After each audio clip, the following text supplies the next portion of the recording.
औज़ुबिल्लाहिमिनश्शैतानिर्रजीम बिस्मिल्लाहिर्रहमानिर्रहीम। अस्सलाम वालेकुम दोस्तों, मैं हूं मोहसिन रज़ा और आप लोग देख रहे हैं 24/7 टीचर्स ऑनलाइन यूट्यूब चैनल। दोस्तों, हमारी असेंबली लैंग्वेज एंड प्रोग्रामिंग की क्लास चल रही है और आज उस सीरीज का हमारा 12वां लेक्चर है। दोस्तों, जैसे कि मैंने आपको बताया था कि विद इन ब्रैकेट्स ये जो लेक्चर नंबर लिखा हुआ है 8 और 9, इसका मतलब ये है कि आपकी जो अपनी वीयू की क्लासेस हैं उसमें ये जो है लेक्चर नंबर 8 का एंड है और तकरीबन 9 वाला जो लेक्चर है वो इसके अंदर इंक्लूड है। दोस्तों, आज की क्लास का जो हमारा टॉपिक है वो बहुत इंटरेस्टिंग है, जिसको हम कंडीशनल जंपिंग भी कहते हैं। तो चलिए दोस्तों, आज की क्लास शुरू करते हैं, लेकिन उससे पहले ये देखते हैं कि पिछली क्लास के अंदर हम लोगों ने क्या पढ़ा था। दोस्तों, पिछली क्लास के अंदर हम लोगों ने मुख्तलिफ एड्रेसिंग मॉड पढ़े थे और मैंने आपको बताया था कि हमारे पास कुछ 7 किस्म के एड्रेसिंग मॉड हैं। उसके बाद हम लोगों ने एरर्स ऑफ एड्रेसिंग मॉड के ऊपर बात की थी, जिसमें हमने illegal error, miss match error देखा था और एड्रेस रैप अराउंड देखा था। दोस्तों, जैसे मैंने आपको पहले बताया कि आज की क्लास में हम लोग बात करने वाले हैं कंपैरिजन के हवाले से, कंडीशंस के हवाले से, जंप्स के हवाले से, फाइंड एंड अनफाइंड नंबर्स के हवाले से। तो चलिए दोस्तों, आज की क्लास शुरू करते हैं और सबसे पहले देखते हैं कि ये comparison and conditions assembly language programming के अंदर या लो लेवल प्रोग्रामिंग के अंदर हम लोग कैसे परफॉर्म करते हैं। दोस्तों, यहाँ पे दिया हुआ है, in higher level language we use if else structure of condition, loop structure for repetition and logical operator for comparison. आपने देखा होगा कि अगर आप लोगों ने सी प्लस प्लस पढ़ी है तो उसके अंदर हम लोगों ने एक इफ एल्स का स्ट्रक्चर यूज किया था जो हम कंडीशन के लिए यूज करते थे। हमने लूप स्ट्रक्चर यूज किया था जो हम चीजों को रिपीट करने के लिए यूज करते थे, और हमने कुछ लॉजिकल ऑपरेटर्स पढ़े थे, greater than, less than, greater than and equal to. ये हमने कंपैरिजन के लिए पढ़े थे। असेंबली लैंग्वेज के अंदर CMP instruction for comparison and jumping for looping and condition.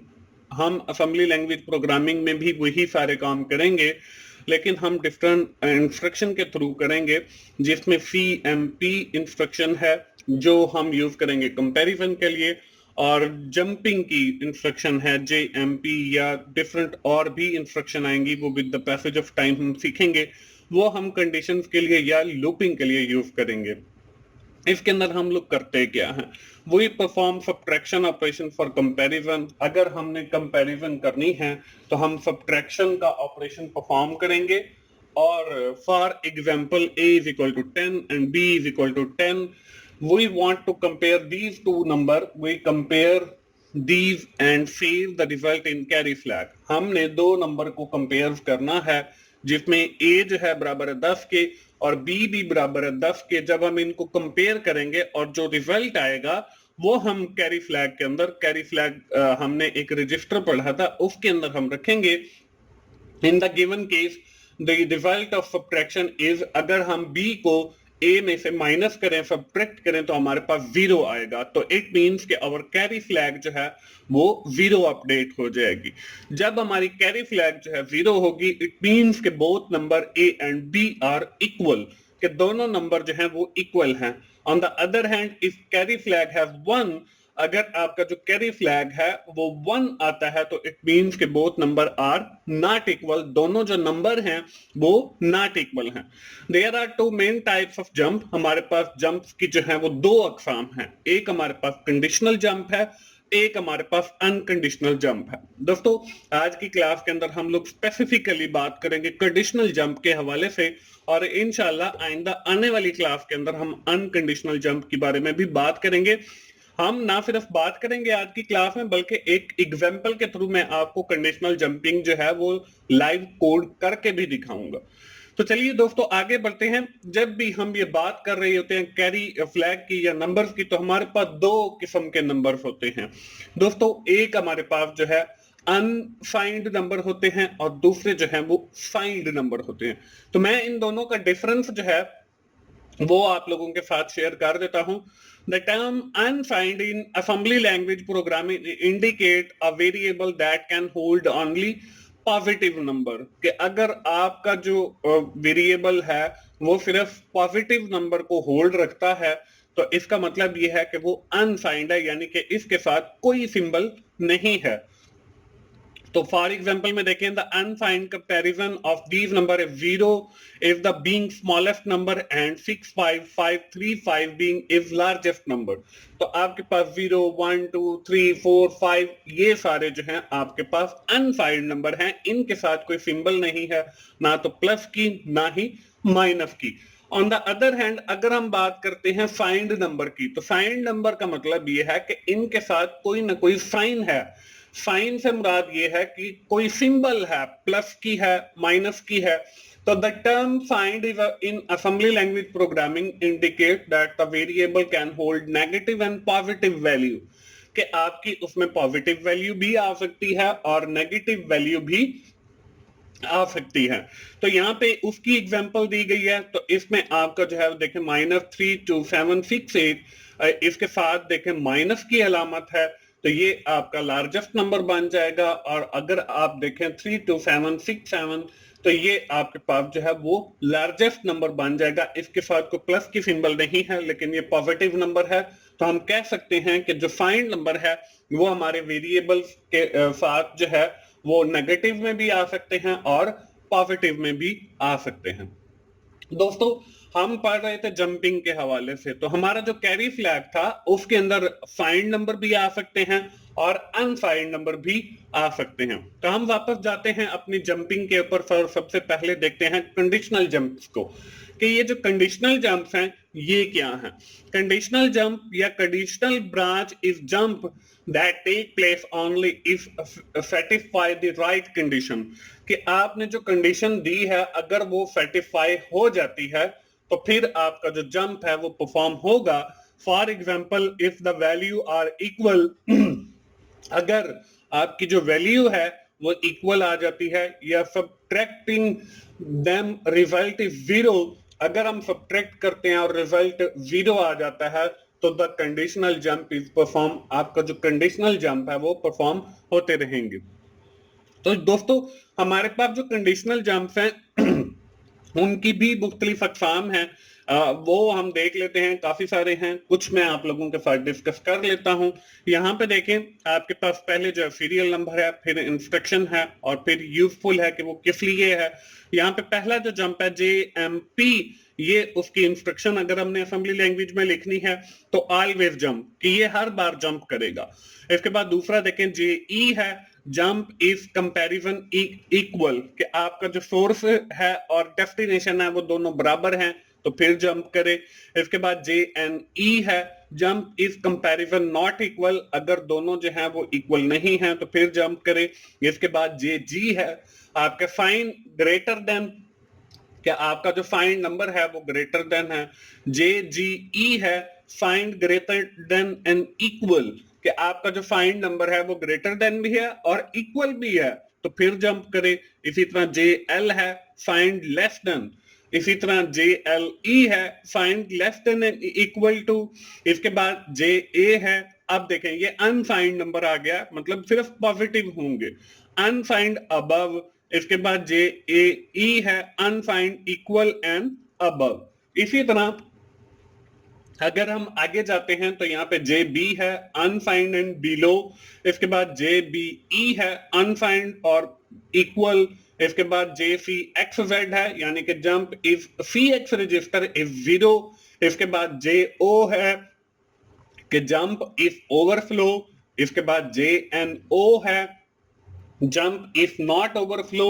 इसके बाद JS है, जंप इफ फाइन। और JNF है, जंप इफ नॉट फाइन। और JP है, जंप इफ प्रायोरिटी। इसके बाद JNP है, जंप इफ नॉट प्रायोरिटी। तो ये दोस्तों मुख्तलिफ किस्म के जंप्स हैं जो इंशाल्लाह हम अपने इस असेंबली लैंग्वेज कोर्स के अंदर जब जैसे जैसे आगे बढ़ते चले जाएंगे, जहां जहां पे इनका यूज आएगा वो मैं आप लोगों के साथ करता जाऊंगा। दोस्तों, आगे बढ़ते हैं और आगे हम लोग जो है एक एग्जाम्पल देखते हैं, वो बल्कि मैं आपको लाइव कोड करके भी दिखाऊंगा। एग्जाम्पल के अंदर हम लोगों ने करना क्या है, write an assembly language program which adds 5 number without separate counter the 5 number are given below 10, 20, 30, 40, 50। हम लोगों ने इसके अंदर जो है वो कंपैरिजन भी करना है और जंप्स भी लगाने हैं जहां पे हमें जरूरत होगी। ये नीचे इंस्ट्रक्शन दी गई है और रजिस्टर भी यूज करने हैं जहां जहां पे हमें जरूरत होंगे। तो दोस्तों, आपको पता है कि असेंबली लैंग्वेज का जब हमने प्रोग्राम लिखना तो हम लोग जाते हैं नोट पैड के ऊपर। तो सबसे पहले हम नोट पैड ओपन कर लेते हैं। यहाँ पे मैंने नोट लिखा। नोट लिखने के बाद यहाँ पे किया मैंने एंटर। एंटर करने के बाद हमारे सामने जो है वो नोट पैड का जो प्रोग्राम है वो ओपन हो जाएगा। अब हम यहाँ पे सबसे पहले जो है मैं आपको कंप्लीट प्रोग्राम लिख के दिखाऊंगा और उसकी लॉजिक समझाऊंगा और उसके बाद फिर हम उसको डॉफ बॉक्स के थ्रू जो है वो कंपाइल करेंगे। तो यहाँ पे हम लोग आ गए हैं और यहाँ पे जो है हम लोग अपना प्रोग्राम लिखते हैं सबसे पहले। और इस विंडो को जो है मैं थोड़ा सा क्लोज कर लेता हूं ताकि डॉफ बॉक्स की जब विंडो आए तो वो भी मैं इसके साथ आप लोगों को जो है साइड बाय साइड जो है वो दिखा सकूं। तो यहाँ पे हमने प्रोग्राम लिखा। प्रोग्राम लिखने के लिए हम सबसे पहले वही ORG ऑरिजिनेट 0x100। उसके बाद हम लोग अपना प्रोग्राम लिखते हैं और उससे पहले जो है हम लोग जाते हैं एंड पे। और एंड पे हमारी जो इंस्ट्रक्शन है मूव AX, 0x4C00 और आखिर के अंदर एक इंस्ट्रक्शन दी जाती है सर्विस रूटीन 0x21 जिससे हमारा जो प्रोग्राम है टर्मिनेट हो जाता है। अब हम सबसे पहले करते हैं अपने वेरिएबल को डिफाइन। वेरिएबल में देखें हम लोगों ने 5 नंबर्स लेने हैं। तो आपको पता है कि हम num1 का एक वेरिएबल डिफाइन करेंगे और उसके साथ जो है DW यानी कि डिफाइन वर्ड के हर जो वर्ड होगा 2 बाइट का होगा। तो वो हम वेरिएबल डिफाइन करते हैं। 10 है पहला, फिर हमारे पास 20 है, फिर हमारे पास 30 है, फिर हमारे पास 40 नंबर है और फिर 50 नंबर है। एक और वेरिएबल लेंगे जिसको हम टोटल का नाम देंगे और इस टोटल के अंदर जो है हम इन सब का जो है वो सम दिखाएंगे। तो इसके लिए हम लोग वही DW का एक और वेरिएबल डिफाइन करते हैं और 0 के साथ इसको जो है इनिशियलाइज भी कर देते हैं। तो ये हमारे वेरिएबल हो गए। अब हम प्रोग्राम लिखते हैं। दोस्तों, अब तक तो मेरे ख्याल में आपको ये सारी चीजें जो हैं वो समझ आना भी शुरू हो गई होंगी। तो हम लोग जो है सबसे पहले जाते हैं और हमने लिखा मूव AX और कॉमा हमारे पास 0 कि हमने AX जो रजिस्टर है उसको 0 के साथ इनिशियलाइज कर दिया। उसके बाद हमने लिखा कॉमा मूव BX और कॉमा 0 कि हमारा जो BX रजिस्टर है उसको भी हमने 0 के साथ इनिशियलाइज कर दिया। अब हम लोग क्या करेंगे, अब हम लोग मैं लिखता हूं LI। L जो है दैट रिप्रेजेंट लेबल और I जो है LI ये लेबल के लिए हम यूज कर रहे हैं कि जब भी हमारा प्रोग्राम स्टार्ट हो वो एक लेबल से हो। तो इसके लिए आप जरूरी नहीं है कि LI का ही लेबल यूज करें, आप स्टार्ट भी लिख सकते हैं। और जहां पे आप अपने प्रोग्राम के अंदर जाके स्टार्ट लिखेंगे आपका प्रोग्राम जो है वहां से जंप करेगा और फिर उसी पोजीशन पे करेगा जहां आप उसको कहेंगे। तो मैं इसके लिए LI यानी कि लेबल लिखा और लेबल लिखने के बाद मैंने इसे कहा ऐड करो। ऐड क्या करो, AX कॉमा और ब्रैकेट के अंदर ये हमारी वही एड्रेसिंग आ गई कि आपका num1 और प्लस BX। अब ये क्या है, अब num1 तो देखें यहाँ पे ये 10 हमें दिया गया है और BX जो है ये एक रजिस्टर है। हम एड्रेसिंग मॉड यूज कर रहे हैं। आपको मैं पहले भी बता चुका हूं कि BX के अंदर इस वक्त आपकी जो पहली लोकेशन है ये आप एरे समझें। आप लोगों ने जो C++ पढ़ी है उसमें एरे है कि num1 जो है that represent the name of an array कि आपका नेम ऑफ एन एरे है। BX जो है वो आपका इंडेक्स ऑफ एरे है। कि अब यहां पे देखें BX के अंदर क्या होगा। BX के अंदर आपका ये जो 10 जिस लोकेशन के ऊपर सेव पड़ा है उसका एड्रेस होगा कि आपका जो num1 है और उसके साथ आपका BX जो है उसके ऊपर जो वैल्यू पड़ी है उसको num1 के अंदर प्लस करो और उसको आप ऐड कर दो AX के अंदर यानी कि AX रजिस्टर के अंदर डाल दो। अब उसके बाद क्या होगा, उसके बाद फिर हम लोग लिखते हैं कि ऐड BX, 2। अब ये BX, 2 मैंने क्यों कहा है, अब BX जब मैंने पहली बार लिखा तो इसका मतलब ये है कि ये जहां पे 10 पड़ा है उसकी जो एड्रेस है वो हमारे पास आ गया। अब बी एक्स कॉमा 2 का मतलब ये है कि पहला जो एड्रेस इसके पास पड़ा है, पहला एड्रेस समझे आपके पास 002 है, यानी कि 002 है। अब उसके अंदर वो क्या करेगा, उसके अंदर आपका 002 के अंदर ऐड करेगा 2 को, तो आपका एड्रेस बन जाएगा 004। तो इसका मतलब ये है कि हमने ये जो DW लिया है ये 2 बाइट्स का है। तो पहला जो हमारा इंडेक्स का एड्रेस है जिसके ऊपर 10 पड़ा है वो 002 है, और अगला जो हमारा ये 20 पड़ा है ये पड़ा है 004 के ऊपर। तो BX के अंदर पहले एड्रेस के अंदर जब हम 2 ऐड करेंगे तो हमारे पास 004 आएगा और हम 20 पे पहुंच जाएंगे। तो आगे जब हम जाएंगे तो 004 के अंदर 2 ऐड करेंगे तो हमारा जो 30 नंबर जहां पे पड़ा है हम उस एड्रेस पे पहुंच जाएंगे। तो यहाँ पे 2 का जो मकसद है वो ये हो गया। आगे हम क्या कर रहे हैं, आगे हम CMP यानी कि कंपैरिजन कर रहे हैं BX, 10। अब 10 का मतलब ये है कि आप देखें 002 प्लस किया 2 004 बन गया, फिर प्लस किया 2 006 बन गया, फिर प्लस किया 008 बन गया, फिर प्लस किया 010 बन गया।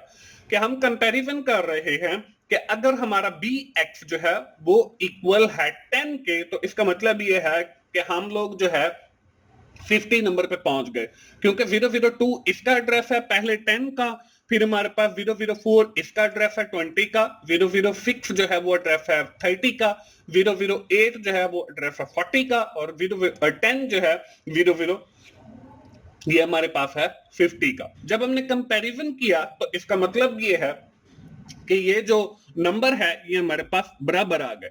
अब जब ये बराबर आ गए, पहली बार जब हम कंपैरिजन करेंगे तो ये 002 होगा, तो ये 10 के इक्वल नहीं है।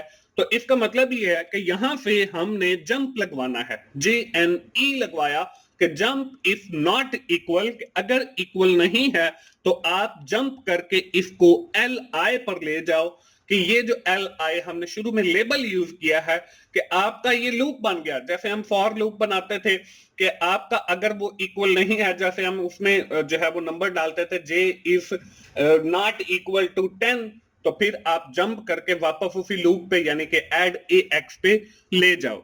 अगर ये बराबर आ जाता है यानी कि BX बराबर आ जाता है 10 के, तो फिर क्या करो, फिर आप जो है उसको आपका मूव, और फिर हमने लिखा यहाँ पे एक एड्रेस वेरिएबल का टोटल और इसको कोमा किया AX कि अब देखें पहली आइट्रेशन चलेगी, AX के अंदर 10 आ जाएगा, BX रजिस्टर के ऊपर जो है वो हम लोग जो है इसके अंदर एड्रेस है उसके अंदर 2 ऐड करेंगे, हम 20 पे पहुंच जाएंगे। अब AX के अंदर देखें ऑलरेडी 10 अवेलेबल है।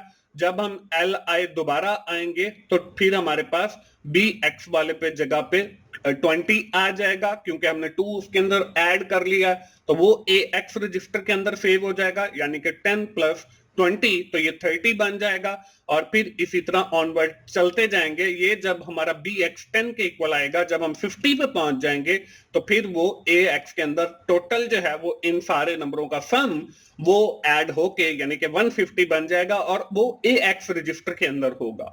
तो हमने AX रजिस्टर से वो 150 लिया और टोटल वाले वेरिएबल को असाइन कर दिया।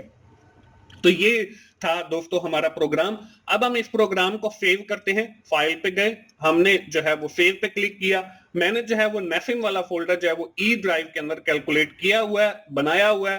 तो आप भी ये जो इंस्टॉलेशन है नेफिम फोल्डर की, ये सारी मैं दोस्तों को सिखा चुका हूं।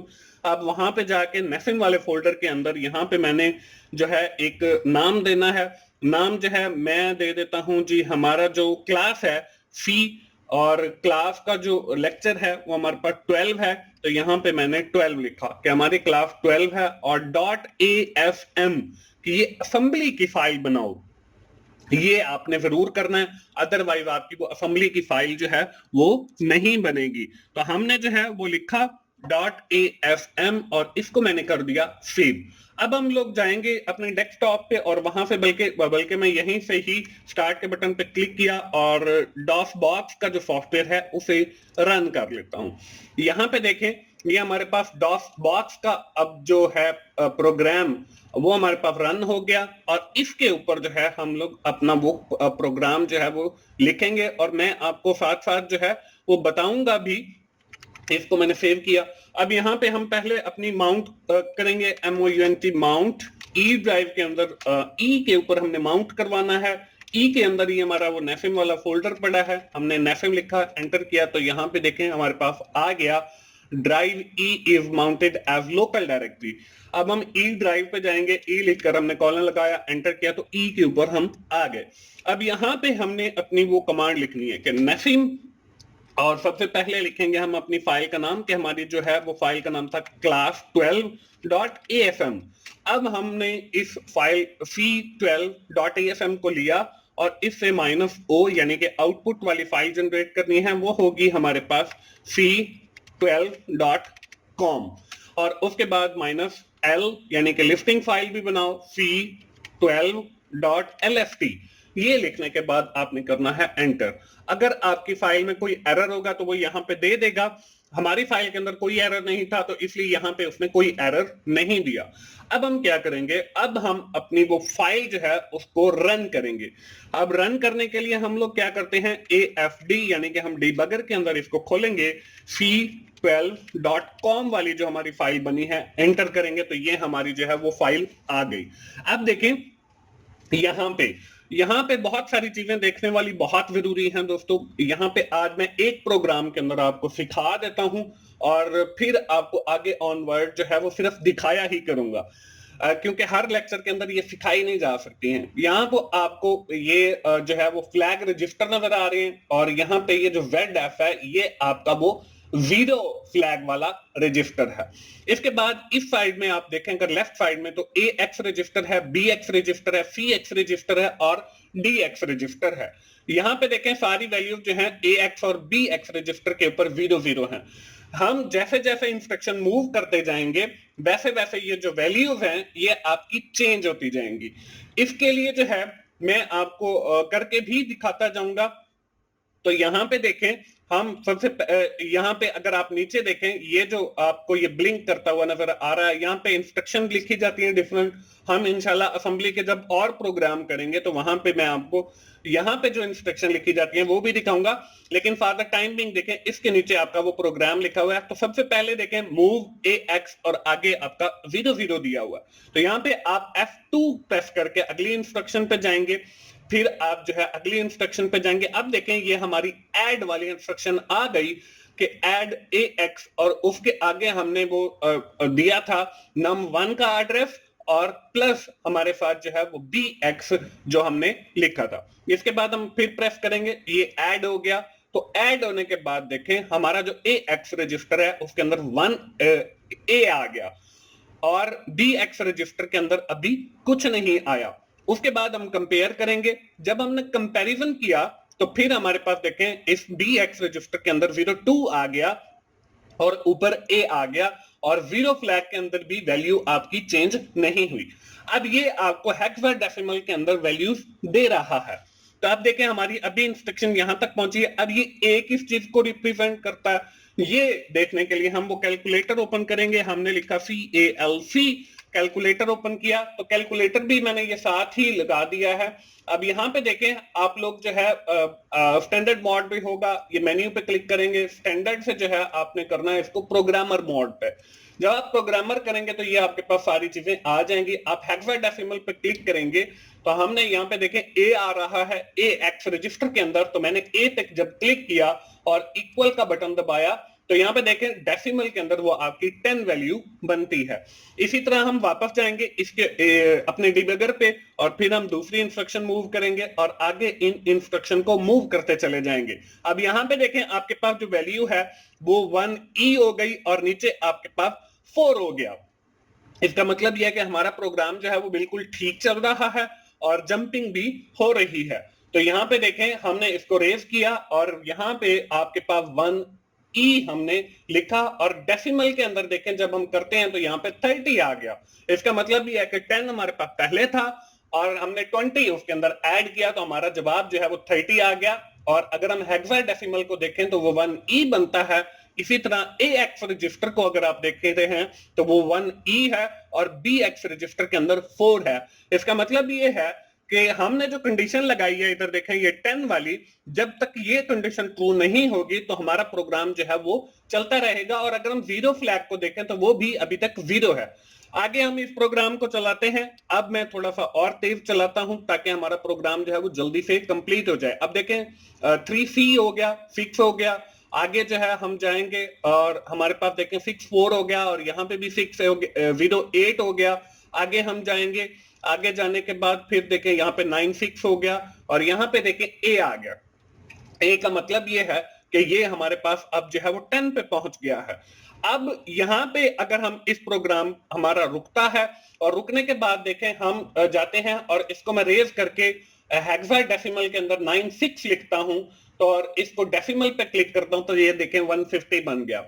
10 प्लस 20 प्लस 30 प्लस 40 प्लस 50 ये हमारा 150 बनता है। ए एक्स रजिस्टर के अंदर देखें हमारे पास जो है वो 96 आ गया जो कि हेक्साडेसिमल के अंदर है, इसका जो डेसिमल है वो 150 बनता है। हमारा रिजल्ट ठीक आ गया।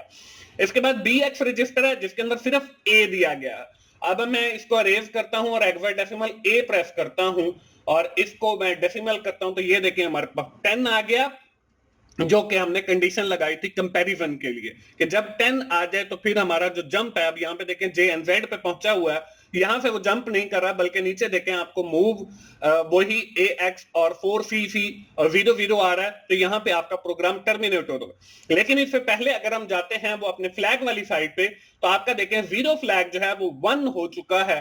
इसका मतलब ये है कि हमारे जो नंबर हैं जो हमने कंडीशन लगाई थी वो हमारी ट्रू हो चुकी है।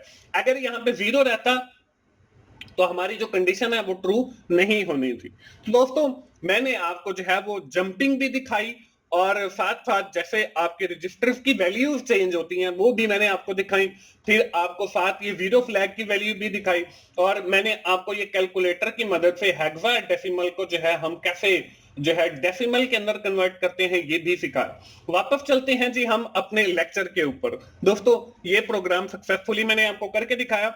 इसके बाद आखिर में आपको एक एक्सरसाइज भी अब देना बनती है कि आप लोग जो है आप भी एक असेंबली लैंग्वेज का प्रोग्राम लिखें in which you have to add 10 number. आपने 10 नंबर को ऐड करना है। नंबर्स आपके सामने नीचे स्क्रीन पे नजर आ रहे हैं।